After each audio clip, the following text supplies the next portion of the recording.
Good morning all of you. How are you? I hope you all will be fine. And now today we are going to study about kinds of clothes we wear in summer and winter. कि आप कपड़े पहनते होंगे, गर्मी में भी पहनते हैं, विंटर में भी पहनते हैं, यानी समर में भी पहनते हैं, विंटर में भी पहनते हैं, लेकिन कपड़ों के टाइप्स क्या होने चाहिए, ठीक है, किस कलर के कपड़े हमको ज़्यादा कहना चाहिए सुटेबल लगते हैं इन सीजन्स के according. Now this is the part 5th of this chapter, the chapter of class 7 science, chapter number 4 heat. And now maybe this is the last part of this chapter. और previous part के videos के सारे link मैंने description में दे दिए हैं, आप वहां से जाके इसके प्रीवियस पार्ट के वीडियोस को देख सकते हैं. Understand?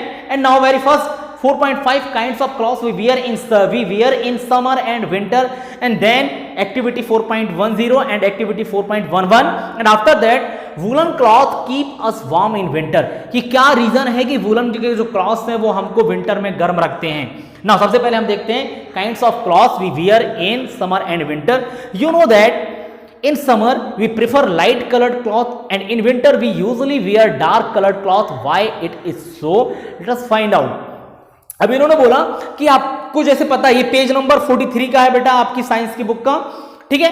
इसमें आप देखेंगे कि लिखा है कि you know that in summer we prefer light colour cloth, कि हम समर में लाइट कलर के यानी हल्के कलर के कपड़े पसंद करते हैं पहनना, और वहीं पर यदि हम विंटर में देखें तो हम डार्क कलर के कपड़े प्रेफर करते हैं. व्हाई, क्या रीजन है, what is the reason behind this कि हम इन कलर्स को चूज करते हैं. एक्टिविटी 4.10 में दिया हुआ है, आप ध्यान से सुने क्या बोल रहा हूं मैं, कि टेक 2 आइडेंटिकल टिन कैन्स, कि आप दो एक जैसे टिन के कैन लीजिए, paint the outer surface of one black and the other white, कि दोनों में से मैं एक इमेज आपको दिखा रहा हूं, देखिए वो इमेज आप देखें कि यहां पर दो कैन्स दिख रहे हैं आपको, एक ब्लैक कलर में है और एक सिल्वर कलर में है, ठीक है.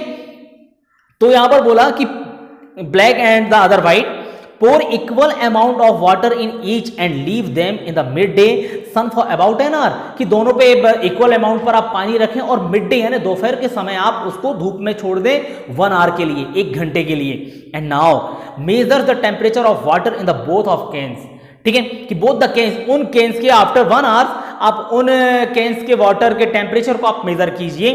Do you find any difference in the temperature, कि आपको टेम्परेचर में कोई डिफरेंस मालूम हुआ. Which can is water warmer?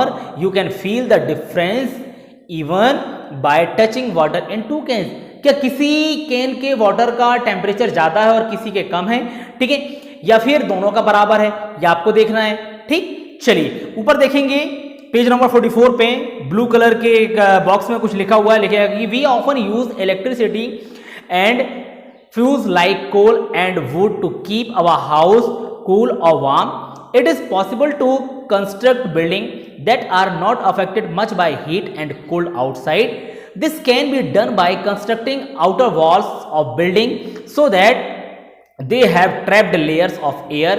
One way of doing this is to use hollow bricks which are available these days. अब देखिए इन्होंने घर बनाने की बात की कि हम electricity and fuels like coal and woods to keep our house, की इलेक्ट्रिसिटी जो है, ठीक है, वो आपने देखा होगा कि इलेक्ट्रिसिटी में जो फ्यूज होता है, ठीक है, वो चीनी मिट्टी का बना होता है, या फिर उन्होंने बोला कि fuels like coal and wood, या फिर लकड़ी से बनाए जाते हैं कुछ इलेक्ट्रिसिटी के बोर्ड जो होते हैं, ठीक है. तो क्यों ऐसा किया जाता है, ठीक है, लिखा है कि wood to keep our house cool और वार्म, ठीक है, कि ये हमारे हाउस को क्या कूल रखते हैं, क्या वार्म रखते हैं, इसी के बेसिस पर है, ठीक है, कि हाउस का कुछ एप्लीकेशंस इसमें यूज किया गया है, ठीक है. हम एक्टिविटी 4.11 पर आते हैं जो कि हमारे लिए इंपॉर्टेंट है.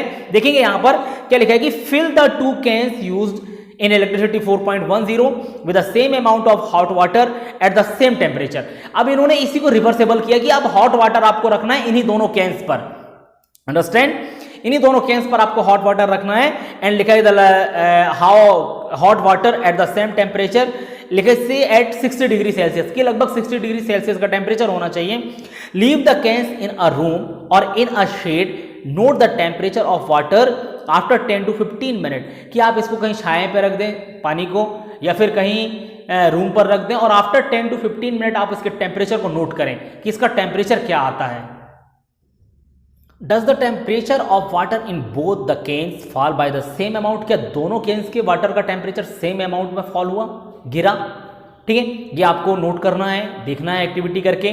ना मैं बता तो दूंगा कि क्या होता है इसमें। नाउ द नेक्स्ट पैराग्राफ आप देखेंगे कि do these activities suggest to you the person why it is more comfortable to wear white और light coloured cloth in the summer and dark coloured clothes in the winter. की activity करने के बाद आपको समझ में आ जाएगा कि क्यों लोग ठंड में डार्क कलर के कपड़े पसंद करते हैं एंड समर में लाइट कलर के कपड़े पसंद करते हैं। ठीक है, now dark surface absorb more heat and therefore we feel comfortable with dark coloured cloth in the winter. अब देखिए यहां पर इसका आपको आंसर भी बता रहा है कि इन्होंने बोला कि dark surface absorb more heat, कि डार्क सरफेस जो है, जो ब्लैक कलर का केन आपको दिख रहा है, वो ज्यादा हीट एब्जॉर्ब करेगा और उस केन का पानी जल्दी गर्म हो जाएगा।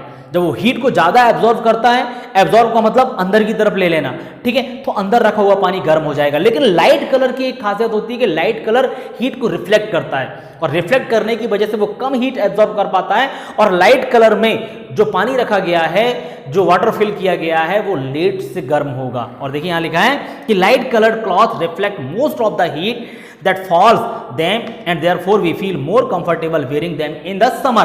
कि लाइट कलर के जो कपड़े होते हैं वो समर में हमको कंफर्टेबल इसलिए फील कर होते हैं क्योंकि लाइट कलर के कपड़ों में हीट बहुत जल्दी रिफ्लेक्ट होता है, बहुत ज्यादा मात्रा में हीट रिफ्लेक्ट होता है, वो कम अमाउंट में ही हीट को एब्जॉर्ब कर पाता है। तो यहां पर अब केन्स का एग्जांपल मैं बता दे रहा हूं कि दो केन्स आपको दिखाई दे रहे हैं यहां पर, ठीक है, सिंपल सा मतलब आप ये समझ लें बेटा कि जो ब्लैक कलर का केन है वो ज्यादा एब्जॉर्ब करेगा और जब एब्जॉर्ब करेगा तो अंदर का वाटर जल्दी गर्म हो जाएगा, ठीक है, और लाइट कलर का जो केन है वो कम एब्जॉर्ब करेगा तो उसमें 1 आवर के बाद उसका पानी कम गर्म होगा।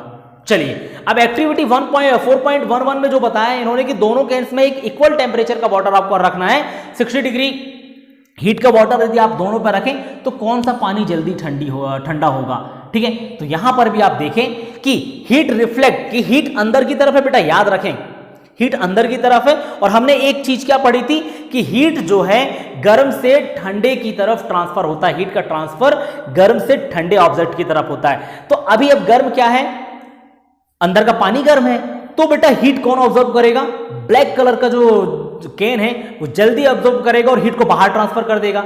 लेकिन जो सिल्वर कलर का जो केन है, जो व्हाइट कलर का जो केन है, वो हीट जब ट्रांसफर, जब हीट उसके बाहर से जब आएगा तो हीट अंदर की तरफ रिफ्लेक्ट होगा। क्यों, हमने क्या पढ़ा है कि जो व्हाइट कलर है वो रिफ्लेक्ट करता है हीट को, तो जब रिफ्लेक्ट होगा तो वो पानी के अंदर ही रिफ्लेक्ट हो जाएगा।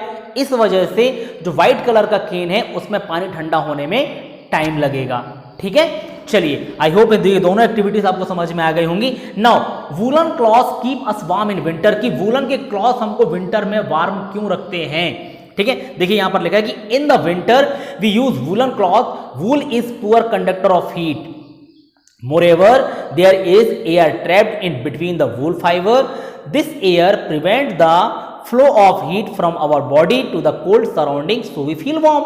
अब देखिए कि ऊनी कपड़े यानी वूलन के कपड़े कैसे हमको गर्म रखते हैं, ठीक है, उसके बारे में आप थोड़ा समझ लें कि वूलन जो है वो हीट का पुअर कंडक्टर होता है, ठीक। यहां पर लिखा है कि वूल is a poor conductor of heat, की वूल जो है वो पुअर कंडक्टर है। अब देखिए ऊनी के कपड़े आप देखें कि छोटे छोटे छिद्र होते हैं, उसमें छोटे छोटे छेद भी दिखते हैं आपको, ठीक है, तो गैप होते हैं, तो उन गैप्स में एयर ट्रैप हो जाती है यानी एयर फंस जाती है आके। अब जो हमारे अंदर देखिए ठंड के समय क्या होता है बेटा, बाहर का जो टेम्परेचर है वो हमारी बॉडी के टेम्परेचर से ज्यादा ठंडा होता है, तो हीट का ट्रांसफर कहां होगा, ज्यादा टेम्परेचर से कम टेम्परेचर की, मतलब गर्म ऑब्जेक्ट से ठंडे ऑब्जेक्ट की तरफ हीट ट्रांसफर होगा। तो अब देखिए ठंड में क्या होता है कि हमारा बॉडी टेम्परेचर हमने पढ़ा है कि 37 डिग्री के आसपास होता है एंड एटमॉस्फेयर का टेम्परेचर जो है बेटा उस समय 10, 15, 20 इसके पास पहुंच जाता है। तो अब गर्म ऑब्जेक्ट क्या है उस समय, हम, तो हमारी बॉडी के अंदर से हीट कहां पर ट्रांसफर होगा, बाहर होगा। लेकिन अब हमने क्या पढ़ा कि वूल is the poor conductor of heat and air जब उसमें ट्रैप हो जाती है तो हमारे अंदर की जो गर्मी है वो बाहर नहीं जा सकती, ट्रांसफर नहीं हो सकती, इस वजह से हमको ठंड नहीं लगती है। एंड नाउ इन्होंने बोला कि suppose you are given the choice in winter of using either one thick blanket और टू थिन ब्लैंकेट। इन्होंने बोला कि suppose you are given the choice in winter of using either one thick blanket or two thin blanket joined together, what would you choose and why? Remember that there would be a layer of air in between blanket। अभी आपको सोचना है कि ठंड में यदि आपको एक मोटा ब्लैंकेट दिया जाए या 2 ब्लैंकेट्स दिए जाए कि जिसको आप एक साथ ओढ़कर ठंड में सो सकें, तो किस ब्लैंकेट में आपको ज़्यादा कंफर्टेबल लगेगा, यानी किस ब्लैंकेट को लेने के बाद आपको ठंड नहीं लगेगी, ये आपको सोचना है और मुझे बताना है। ठीक है, चलिए बाकी हम इसके क्वेश्चन आंसर में डिस्कशन कर लेंगे। आपका ये चैप्टर हुआ क्लोज बेटा। हम नेक्स्ट क्लास में इसके क्वेश्चन आंसर के साथ मिलेंगे। Thank you so much.